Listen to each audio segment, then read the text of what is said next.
reciban un abrazo de mi parte en el amor del Señor. Espero que se encuentren bien a pesar de las circunstancias. Y bueno, quería compartirles o continuar con el estudio que hicimos hace ya como un mes larguito, que hablamos del primero lo primero. Y pues la hermana Ángela me llamó y me dijo que si quería compartir algo, y como nos quedaba la segunda parte, pues entonces he decidido continuar, pero vamos a hacer un pequeño repaso de la primera parte, por si alguna de las que no asistió a la reunión no sabe de lo que estamos hablando. Bueno, el título era Primero lo primero. Como recordarán, teníamos 5 vasos. Cada vaso representaba algo. Uno representaba a Dios, otro representaba a los amigos, otro representaba a la familia, otro representaba a la iglesia, otro representaba el trabajo. Y entonces yo inicié la reunión preguntándoles que si habían hecho propósitos para este año.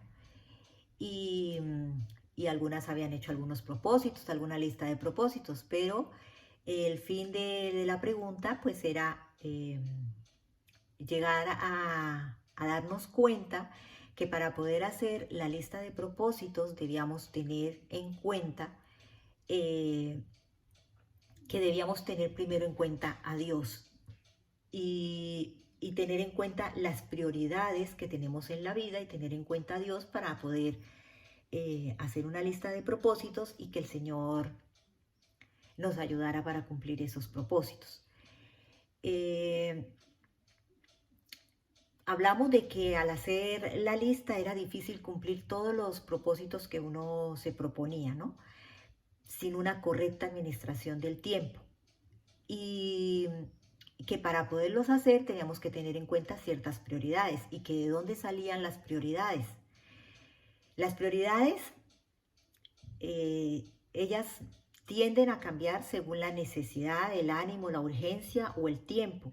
Muchas veces responden a agentes externos o van según nuestros recursos. Pero para saber realmente las prioridades, entonces citamos Mateo 22 del 37 al 40 y lo voy a leer para que sepamos de qué habla, ¿no? Jesús le dijo, un intérprete de la ley quiso hacer tropezar al Señor preguntándole cuál era el mandamiento más importante de todos. Jesús le dijo, amarás al Señor tu Dios con todo tu corazón y con toda tu alma y con toda tu mente. Este es el primero y grande mandamiento. Y el segundo es semejante, amarás a tu prójimo como a ti mismo. De estos 2 mandamientos depende toda la ley y los profetas. Para el Señor, lo más importante según este versículo era su relación con el Padre, disfrutar de una intimidad espiritual con el Padre. Amarlo con todo el ser. Algunas veces damos a Dios lo que nos sobra y no reconocemos que todo proviene de Él. Y luego habla el versículo de amar al prójimo. Y decíamos que ¿quién era el prójimo? Esta traducción sencilla de la palabra es el cercano, es aquel que está cerca de nosotros. Dios permite que estemos rodeados de personas, pues su voluntad es que el mensaje de salvación le llegue a todos. Dios es primero, el prójimo es segundo. Pero hablábamos de que había áreas en las que encontramos ese prójimo y cuáles serían las prioridades con ese prójimo. Entonces, hablamos de que en las áreas podían ser la iglesia, encontramos el prójimo, en los amigos encontramos el prójimo, en la familia encontramos el prójimo y también en el trabajo. Y citábamos varios versículos. Y entonces volvíamos al diafragma inicial, que eran los vasos, y decíamos que a los vasos intenté yo llenarlos en un vaso tenía yo el agua, ¿no? Intenté con esa agua llenar todos los 5 vasos, pero si yo era imposible que llenarlos a todos igual, o si le echaba al uno un poquito más, descuidaba un poquito el otro y llegaba a un punto en donde yo quedaba seca, sin agua. Entonces debía sacar de algún vaso para echarle a otro vaso. Pero si mi prioridad era Dios, yo debía llenar primero el vaso de Dios. Pero si llenaba primero el vaso de Dios, no tendría para los demás. Entonces, decíamos de que se debía cambiar la manera de pensar, que yo no soy yo la que llenaba los vasos, ni llena los demás. Y entonces citábamos a Jeremías 2:13, que dice, porque dos males ha hecho mi pueblo, me dejaron a mí fuente de agua viva y cavaron para sí cisternas rotas que no retienen el agua. Entonces llegábamos a la conclusión que los males o los pecados del pueblo de Dios era que habíamos dejado a Dios, que es la fuente, y que éramos cisternas rotas, que no reteníamos el agua. Solo Dios es la fuente inagotable de agua, pero en lugar de dejarnos llenar por medio de su palabra y en oración, muchas veces nosotros nos refugiamos en alguna cisterna que no tiene agua, ¿no? Y sabemos el significado de la cisterna, que es un estanque artificial que se cava en la tierra o en una piedra para recoger y almacenar agua de lluvia o de un manantial. Para cuando se encontraban en la estación seca de mayo a septiembre, se aprovechaba el agua que se encontraba en esa cisterna y se regaba, ¿no? Y entonces también decíamos que cuáles podían ser nuestras cisternas rotas. Entonces dijimos que era el pecado. Y en esos pecados enumerábamos la envidia, el orgullo, el chisme, la cólera, la crítica, diferentes pecados, ¿no? Entonces, si seguíamos con el ejemplo de los vasos, y no era yo quien tenía que llenar, o no somos cada una de nosotras las que tiene que llenar esos vasos, porque mi familia me necesita, yo los necesito, lo mismo con la iglesia, el trabajo, mis amigos, pero Dios no me necesita. Él sigue siendo Dios y Él es el que yo sí necesito a Dios o dejo de existir, ¿no? Por lo tanto, Dios es esa fuente de agua viva y es quien nos llena para que nosotros podamos servir a nuestro prójimo. No es en nuestras propias fuerzas, sino de acuerdo con los recursos provistos por Dios. También dijimos que Dios es la fuente inagotable y que debajo de nosotros las 4 áreas de influencia no significa que no sean menores a nosotros, sino que Dios nos usará a cada una de nosotras como fuente de riego. Al recibir de Dios podemos ser de bendición para esas áreas que están debajo, ¿no? Al hablar de prioridades, nosotros podemos verlas como responsabilidades. Debemos dedicar más recursos a las responsabilidades que Dios nos ha encomendado. Y decíamos que ¿para qué servían las prioridades? Para mantenernos firmes en Dios, para poder tener un orden en la vida. Jesús también, hablábamos de que Jesús también, y citábamos algunos versículos, que Jesús también mostró tener prioridades. Hablamos, por ejemplo, cuando la enfermedad de Lázaro, la prioridad de él era darle la gloria a Dios. Y ese mismo ejemplo también ya lo habíamos tratado alguna vez en otra reunión que tuvimos, que hablamos de la tiranía de lo urgente. Jesús entendió la diferencia entre lo urgente y lo importante. Y Jesús, en ese ejemplo de la enfermedad de Lázaro, Él hizo lo que era importante. Él fue sensible a la voluntad del Padre, porque Él amaba mucho a Lázaro y Él podía haber salido corriendo y hacer lo que Él quería y resucitarlo, pero Él tenía que darle la gloria al Padre. Él fue sensible a su voluntad. Él escogió esperar y hacer lo importante. Jesús no era guiado por lo que otros pensaban, Él era guiado por la voluntad de su Padre. Y como resultado Él podía escuchar a Dios y podía esperar en Él y arriesgarse a que otros pudieran pensar cuando decidió no ceder ante la tiranía de lo urgente. Como resultado, Él fue capaz de hacer lo que era realmente importante. Entonces vemos que Él también tuvo prioridades. ¿Y qué otras prioridades nosotros vemos en Jesucristo? La obediencia, el conocer el carácter de Dios. Él siempre, lo primero, lo más importante para Él era obedecerlo. ¿Qué sucedería? Hablábamos y hacíamos la pregunta que ¿qué sucedería en nuestra vida si no establecemos prioridades? Que nuestra vida sería un desorden, como la cisterna rota, ¿no?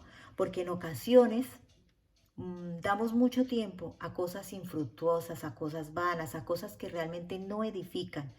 cuando podemos ser útiles guiando a nuestra familia, trabajando con esmero, dando buen ejemplo a Cristo, sirviendo en la iglesia o siendo luz para nuestros conocidos, a los que trabajan en los trabajos, ¿no? A los vecinos, a los amigos, a nuestra propia familia, que muchas veces en nuestra propia familia tenemos muchísimas necesidades, ¿no? Bueno, entonces esa fue más o menos un resumen de lo que vimos en la primera parte. Entonces terminábamos pues con las prioridades.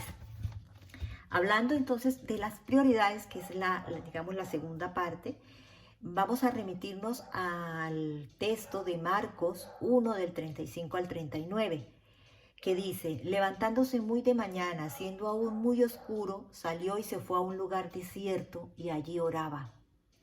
Y le buscó Simón y los que con él estaban, y hallándole le dijeron: todos te buscan. Él les dijo: vamos a los lugares vecinos para que predique también allí, porque para esto he venido. Y predicaba en la sinagoga de ellos en toda Galilea y echaba fuera a los demonios. ¿Cuántas veces hemos preferido dejar de hacer algo realmente importante por algo que resulta satisfactorio? ¿Qué es lo que impide que no hagamos lo que conviene? Entonces vamos a definir qué es la palabra prioridad. Proviene del latín prior, prius, cuyo significado es primero, superior, precedente. A esa raíz se le ha añadido el sufijo tac, T-A-T, que designa a los abstractos de cualidad. Por tanto, prioridad es la cualidad por la que se vive en función de lo principal. Lo repito, prioridad es la cualidad por la que se vive en función de lo principal. Vamos a un texto, Marcos 1, un día en la vida de Jesús. Notaremos si estableció prioridades y cómo ese ejemplo nos puede ayudar a nosotros en este año y ante los diferentes retos y ante las diferentes circunstancias y situaciones que demanda el mundo y Dios a nosotros. Las prioridades. Vamos a ver la primera. Se debe establecer una disciplina, una vida de disciplina. El versículo 35 dice: levantándose muy de mañana, siendo aún muy oscuro, salió y se fue a un lugar desierto y allí oraba. En Jesús vemos una vida disciplinada. Primero, él iniciaba temprano el día. Según este texto, no sabemos a qué horas él se acostaba, ¿no? Pero sí vemos la importancia de madrugar. Dice el texto, siendo aún muy oscuro, no sabemos qué hora era, podrían ser las 3 de la mañana. Vemos como segundo una vida de acción. Salió y se fue. Él se levantó, aún siendo muy oscuro, se levantó. Él no se levantó para ver por la ventana o para quedarse sentado. La forma de vivir en prioridades es actuando. Seguramente algunas veces hay que planear, pero aún lo que planeamos o establezcamos debe ser llevado a la acción. ¿Qué tanto llevamos a la acción lo que planeamos? ¿Qué porcentaje? A ver, cada una reflexione y piense, ¿qué porcentaje llevamos a la acción de lo que realmente planeamos? ¿O de las metas que nos proponemos durante el año? Bueno, como punto tercero, implica actuar a pesar de lo que hagan otros. Jesús no esperó para saber qué iban a hacer los demás o para saber si alguien quería hacer algo con él. Él sabía de su vida de disciplina. Él se responsabilizaba de lo que tenía que hacer. En ocasiones es mejor aislarnos para hacer lo que debemos hacer. ¿Por qué? Porque eso implica tener una plena comunicación con Dios. Qué bueno que en medio de todo lo que debía hacer, Jesús se disciplinó a iniciar el día en comunión con el Padre. Y es algo que nosotros debiéramos tener esa disciplina, orar, ser lo primero, iniciar el día en comunicación con nuestro Padre Celestial, en oración plena, con un diálogo sincero y profundo. En Dios está tanto el querer como el hacer por su buena voluntad. Por eso, qué bueno buscarlo para poder ser guiados y fortalecidos para poder establecer en nosotros una vida de disciplina, porque con nuestras propias fuerzas vamos a fallar muy pronto. Necesitamos orar, pedirle al Señor que nos ayude para nosotros poder tener una vida de disciplina, sin que nadie esté moviéndonos o sin que nadie nos esté diciendo, sin que nadie nos esté recordando lo que tenemos que hacer, aun cuando no hay nada que hacer. Yo creo que estos tiempos, estas pruebas, esta situación que estamos viviendo de confinamiento, en lo personal ha sido de mucha bendición y de mucha ayuda para darme cuenta de lo importante que es levantarme, orar y hacer intercesión por toda la situación que estamos viviendo. Y es muy satisfactorio, o sea, uno termina ese tiempo con el Señor y, y como que ve el día de otra manera, como que no le da lugar al enemigo a que venga y nos ataque. Pero es muy importante establecer esa disciplina de levantarnos a orar, de que Él sea lo primero, de que Él sea lo más importante, que Él sea la prioridad. Y precisamente en estos días, y preparando esta charla, un devocional que también me llegó al corazón y como que confirmaba la palabra, ¿no? Decía que cada día de vida es un regalo precioso que el Señor nos ha regalado, que debemos tratarlo como el tesoro que es Él, dándole la prioridad a la oración. Al observar cómo el día se extiende ante nosotros, Él dice que debemos buscar su presencia para que nos ayude a discernir lo que es más importante.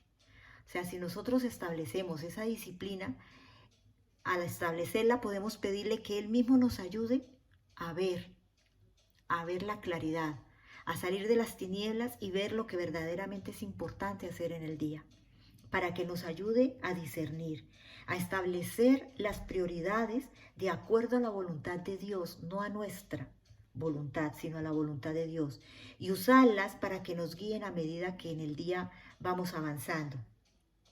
Esa práctica de disciplina nos va a ayudar muchísimo a tomar decisiones buenas sobre el uso del tiempo y de la energía.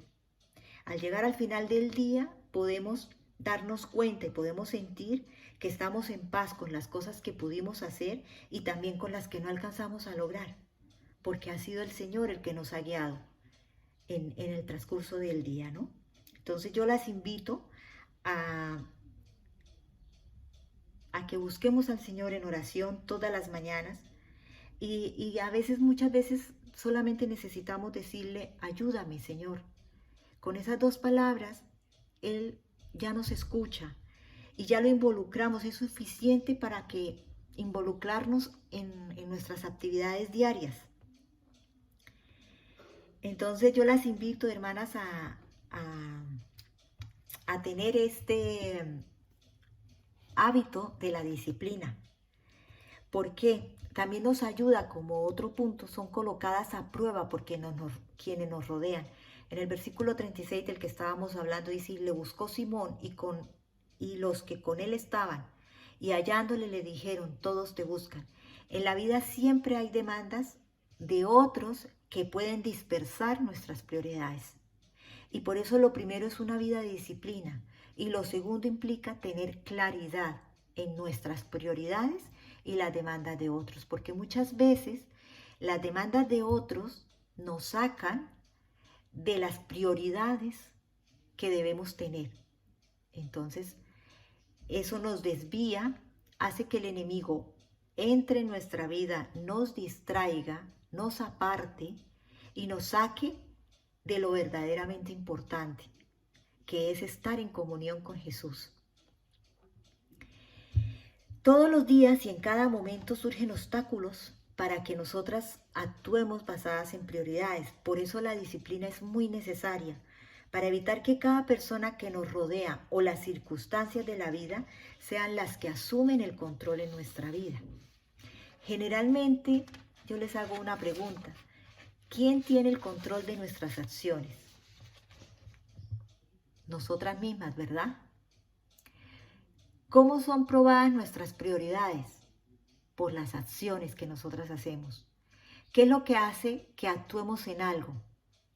las demandas que se nos presentan a diario. ¿Qué hace que no hagamos nada? El confort, la comodidad que vivimos.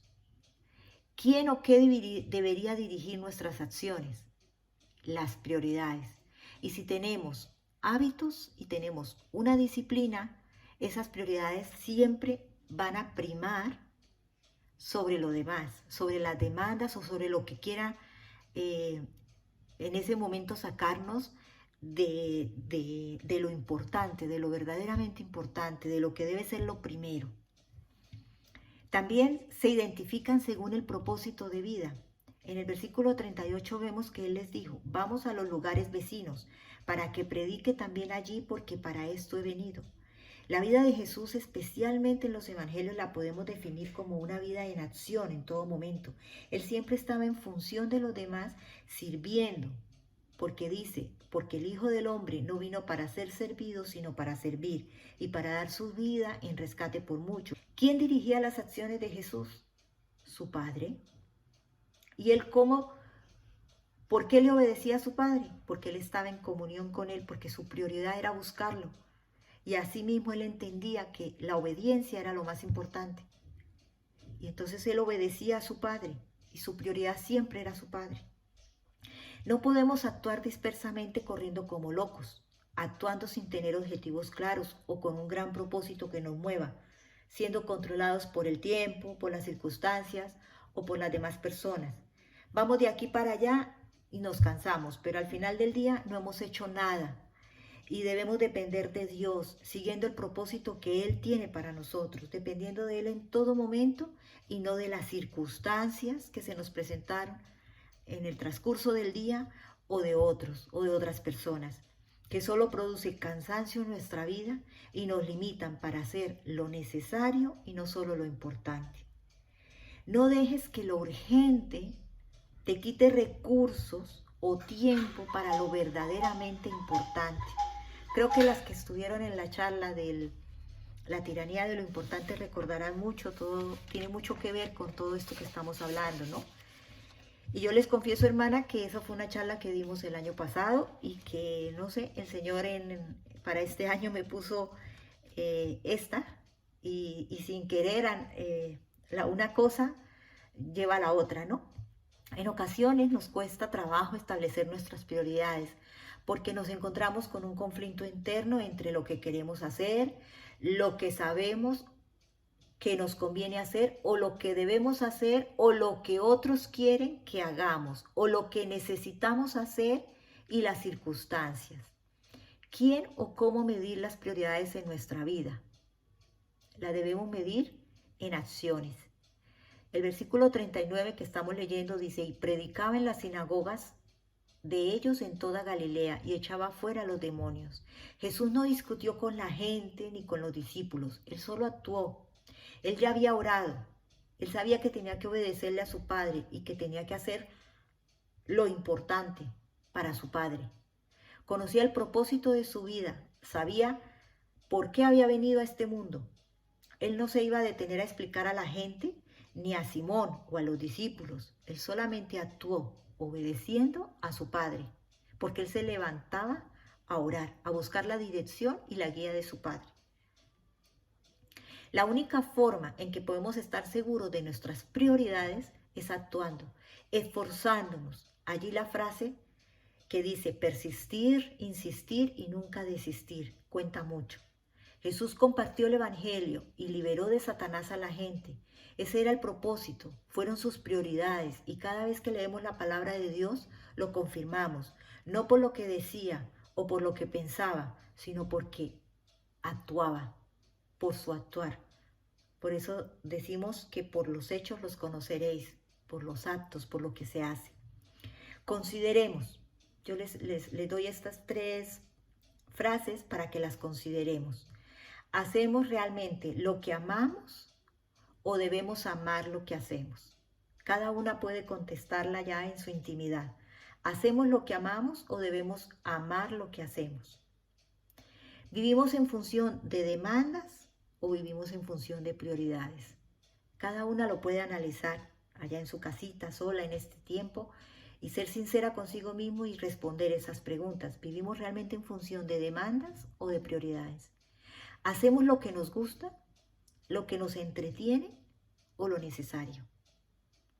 Les dejo esas preguntas para que las puedan responder allá en su intimidad, solitas en este tiempo. Hay 3 prioridades fundamentales para una iglesia que desea crecer. La primera, el compromiso con Jesucristo. Y ese compromiso lo adquirimos orando, buscándolo a Él, para que Él nos guíe, nos oriente. El segundo, un compromiso con el cuerpo de Cristo, con la iglesia, no distrayéndonos en cosas que no son realmente importantes y que a veces equivocadamente las tenemos como importantes, pero que no son las importantes. Y tercero, un compromiso con la obra de Cristo en el mundo. El Señor nos da la oportunidad de que estemos rodeados de familia, de amigos, de personas, de vecinos, para que podamos llevar el Evangelio a esas personas y que puedan ser salvos, ¿no? Como Él dice en su palabra en Mateo 6:33, mas buscad primeramente el reino de Dios y su justicia, y todas estas cosas os serán añadidas. Otro versículo que les dejo es Filipenses 1:21, porque para mí el vivir es Cristo y el morir es ganancia. Y otro versículo que quiero dejarles es el de Romanos 12:2. No os conforméis a este siglo, sino transformaos por medio de la renovación de vuestro entendimiento, para que comprobéis cuál sea la buena voluntad de Dios, agradable y perfecta. Y hermanas, todo esto lo podemos vivir, sentir, teniendo como hábito de vida la oración. Es lo más importante. Si nosotros oramos, entramos en comunicación con el Señor, en conexión con Él, y Él nos guía, Él nos muestra, Él nos confirma por medio de su palabra todo lo que nos quiere enseñar. Yo las invito, hermanas, a que obedezcamos su palabra a pesar de la situación, a pesar de las circunstancias, que el Señor nos dé la humildad suficiente para poder confiar en Él, creer en Él, esperar en Él, obedecer su palabra a pesar de las situaciones y de las circunstancias que podamos estar viviendo. Espero que haya sido de gran ayuda, espero haber sido clara y que el Señor les continúe bendiciendo, que el Señor les siga cuidando y el Señor les siga regalando este tiempo para buscarlo, que es una gran oportunidad para que le busquemos. Buen día, hermana, muchas bendiciones.